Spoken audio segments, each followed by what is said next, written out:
जय श्री कृष्ण। पुनः आपका हार्दिक स्वागत है।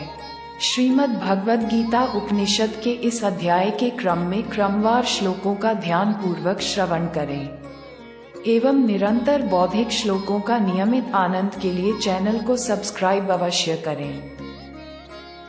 स्थिर प्रज्ञ पुरुष के लक्षण।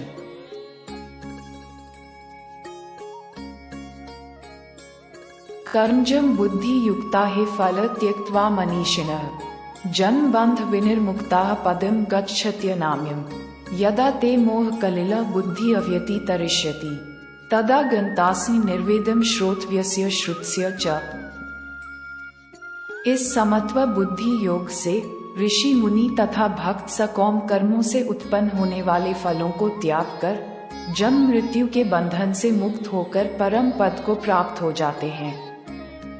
Through this equanimity of intellect yoga, sages and devotees, renouncing the fruits of fruitive actions and freeing themselves from the bondage of birth and death, attain the supreme state. जिस समय में तेरी बुद्धि मोह रूपी दलदल को भली भांति पार कर जाएगी, उस समय तू सुने हुए और सुनने योग्य सभी भोगों से विरक्ति को प्राप्त हो जाएगा। At the time when your intellect will cross the quagmire of attachment, you will become detached from all the pleasures heard and worth hearing.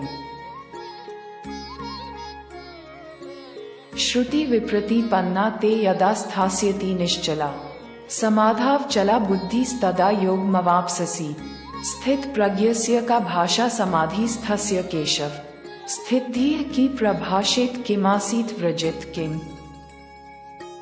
वैदिक ज्ञान के वचनों को सुनने से विचलित हुई तेरी बुद्धि जब एकनिष्ठ और स्थिर हो जाएगी, तब तू आत्मा साक्षात्कार करके उस दिव्य चेतना रूप परमात्मा को प्राप्त हो जाएगा।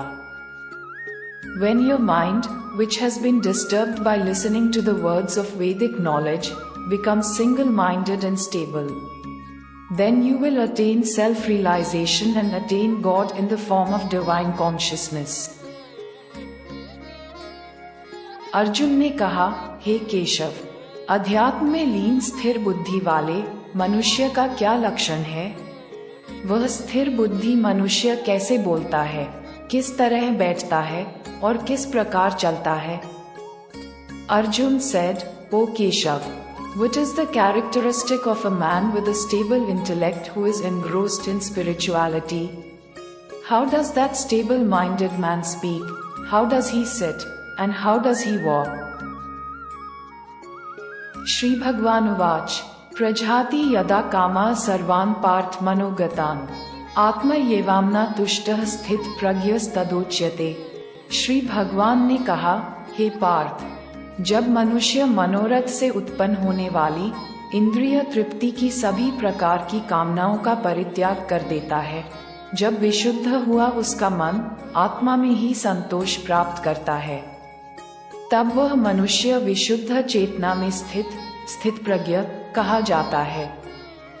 श्री भगवान said, O Partha, when a man gives up all kinds of desires for sense gratification arising from desire, when his mind becomes pure and finds satisfaction in the soul itself, then that man is said to be situated in pure consciousness, sthita prajana. Dukheshu nudvign manah sukheshu vigat sprihah वीत राग भय क्रोध स्थित धीर मुनिरुच्यते यह सर्वत्र नभिस्त्रे हस्त अतत प्राप्य शुभाशुभम नाभि नंदती न द्वेष्टि तस्य प्रज्ञा प्रतिष्ठिता। दुखों की प्राप्ति होने पर जिसका मन विचलित नहीं होता है, सुखों की प्राप्ति की इच्छा नहीं रखता है, जो आसक्ति भय तथा क्रोध से मुक्त है, ऐसा स्थिर मन वाला मुनि कहा जाता है। One whose mind does not get disturbed after suffering, who does not desire to attain happiness, who is free from attachment, fear and anger, is called a sage with a stable mind. इस संसार में जो मनुष्य न तो शुभ की प्राप्ति से हर्षित होता है और न अशुभ के प्राप्त होने पर द्वेष करता है, ऐसी बुद्धि वाला पूर्ण ज्ञान में स्थिर होता है। In this world, the person who neither rejoices at the attainment of good, nor has hatred at the attainment of inauspicious, is the one with such intelligence, who is established in complete knowledge.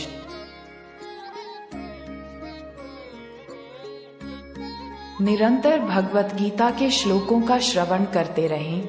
जीवन के वास्तविक आनंद के लिए एवं उपनिषद से श्लोकों को सुनने के लिए जिन्होंने अभी तक चैनल को सब्सक्राइब नहीं किया है, कृपया सब्सक्राइब अवश्य करें एवं श्रीमद् भगवत गीता को और समीप से जानें तथा जीवन के दार्शनिक परिवर्तन का आनंद लें। धन्यवाद। जय श्री कृष्ण।